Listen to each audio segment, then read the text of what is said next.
तरुण जी, किसानों के सवाल को लेकर के लगातार आप बैठक करते रहे, युवा वतन की बैठक किया।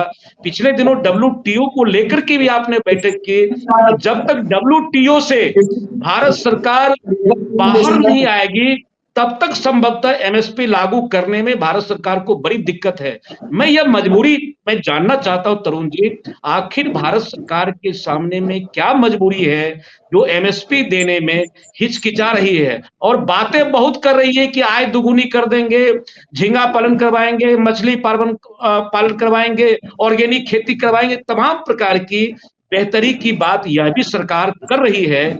लेकिन युवा वतन के युवा चिंतक इस बजट को किस रूप में देख रहे हैं, मैं सीधे तरुण जी के पास बढ़ना चाहता हूं। Tarun ji, over to you जी, अपनी बात रखें। पहले तो आपको और मनोहर जी को नमस्कार और सभी दर्शकों को नमस्कार।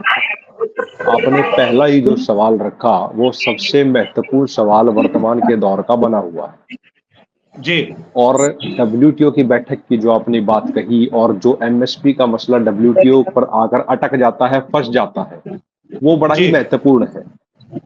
देखिए, जो पुराना मूवमेंट चलता हुआ आ रहा था, जिसका एक हिस्सा अभी भी चल रहा है, उसके अलग अलग डायनामिक्स हो सकते हैं, लेकिन मैं अपना जो सवाल है उसको ही माइन्यूट तरीके से एड्रेस करना चाहता हूं कि डब्ल्यूटीओ के अंदर लगातार कृषि को लेकर उन नीतियों का निर्माण करने का काम किया जाता है जो देश की और दुनिया की बड़ी मल्टीनेशनल कंपनीज को ही कृषि को अपने हाथ में देना चाहती है, लेना चाहती है।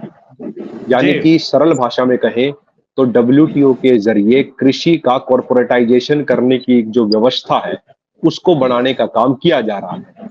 मैं आपको एक रिसेंट का उदाहरण देता हूं। 1.5 से 2 दिन पहले लगभग वर्ल्ड इकोनॉमिक फोरम के मंच पर वर्ल्ड बैंक के वर्तमान के अध्यक्ष अजय भंगा जी एक वक्तव्य दे रहे थे। उसके कुछ अंश मैं आपको बताता हूं और फिर समझते हैं कि ये कैसी एक वैचारिक साजिश है।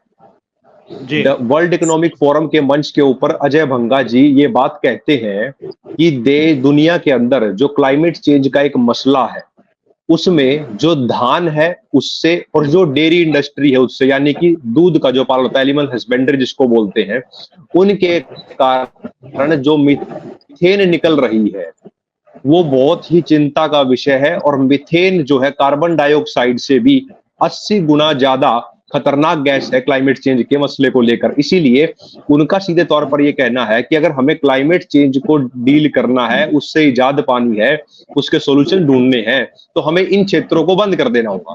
यानी कि वो वहां बैठकर स्विट्जरलैंड के अंदर जहां से वर्ल्ड इकोनॉमिक फोरम चलता है, वो ये बता रहे हैं कि धान से ये होता है और दूध से ये होता है। अब आप इसके पीछे की जो अर्थव्यवस्था है और कृषि को कब्जा करने की जो सोच है उसको हमें माइन्यूटली समझना होगा। इन सभी बड़े बड़े अंतरराष्ट्रीय मंचों से दुनिया भर के अंदर ये एक नैरेटिव बुना जाता है और इसी नैरेटिव के आधार पर यूरोपियन यूनियन में वर्तमान में 27 देश है।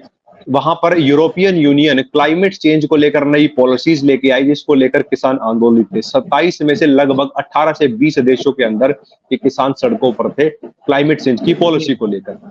अब एक ये नया हथकंडा अपनाया गया है कि WTO, European union, world bank, world economic forum, जितने भी ये डब्ल्यू के बने हुए हैं, इनके जरिए सबसे पहले तो एक नैरेटिव को बिल्ड किया जाए, सेकेंडली फिर पॉलिसीज को इस हिसाब से डिजाइन किया जाए कि जिसमें जितने भी विकासशील देश हैं उनके साथ एक अलोकतांत्रिक व्यवहार किया जाए, उनको एक निचले दर्जे के साथ देखा जाए, वैसी नीतियों का निर्माण हो। और ये नैरेटिव बिल्डिंग करके एक ऐसा प्रेशर ग्रुप क्रिएट किया जाए कि लोग तंग आकर अपने जो पारंपरिक काम हो उनके, जैसे कृषि एक पारंपरिक काम चलता हुआ रहा है पीढ़ियों से, वो लोग तंग आकर उससे बाहर आ जाए। अगर वो उससे भी नहीं आ रहे हैं तो नीतियों के जरिए इनको मल्टीनेशनल कंपनीज की सोच को इसमें इतना इन्वॉल्व कर दो कि ये घाटे का सौदा बनती चले जाए और लोग तंग आकर इसको छोड़ दें। ये एक विचार है, इस विचार के साथ ये काम किया जा रहा है। और अब एमएसपी के मुद्दे को लेकर डब्ल्यूटीओ की जो सबसे बड़ी अड़चन है वो अड़चन ये है, ये लोग ये चाहते हैं कि डब्ल्यूटीओ के अंदर जो सब्सिडी को के रूप में कंसिडर किया जाता है जब हम एमएसपी प्रोवाइड करते हैं, यानी सरकार प्रोक्योर करती है, उसमें इन्होंने 3 अलग अलग बॉक्स बना रखे हैं, एम्बर बॉक्स, रेड बॉक्स और एक ग्रीन बॉक्स। उनमें सब्सिडीज को उन्होंने बांट रखा है।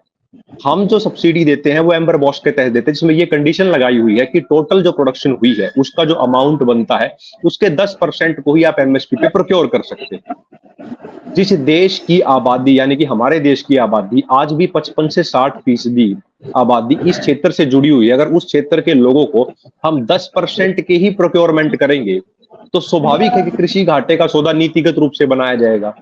आप पश्चिमी उत्तर प्रदेश के क्षेत्र को देख लीजिए, आप महाराष्ट्र सबसे पहले कुछ दशकों पहले गन्ने का सबसे बड़ा उत्पादक होता था, लेकिन अब उत्तर प्रदेश है।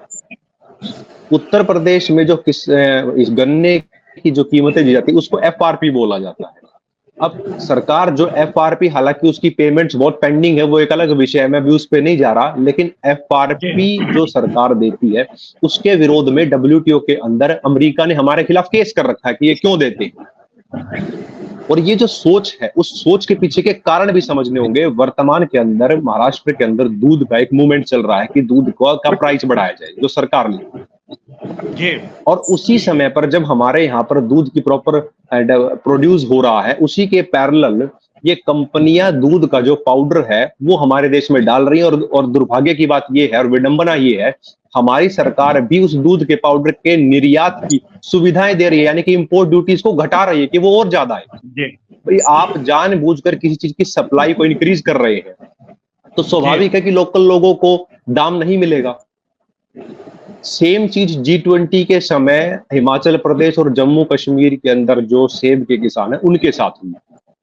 तो जो मैंने आपको अजय भंगा जो वर्ल्ड बैंक के अभी अध्यक्ष हैं उनकी जो बातें बताई, ये मूल रूप से इन लोगों का विचार है और उस विचार के साथ एक षड्यंत्र और एक नैरेटिव के साथ हमें ये हमारे मूल कामों से बाहर निकालना चाहते हैं। ये इनका मोटे तौर पर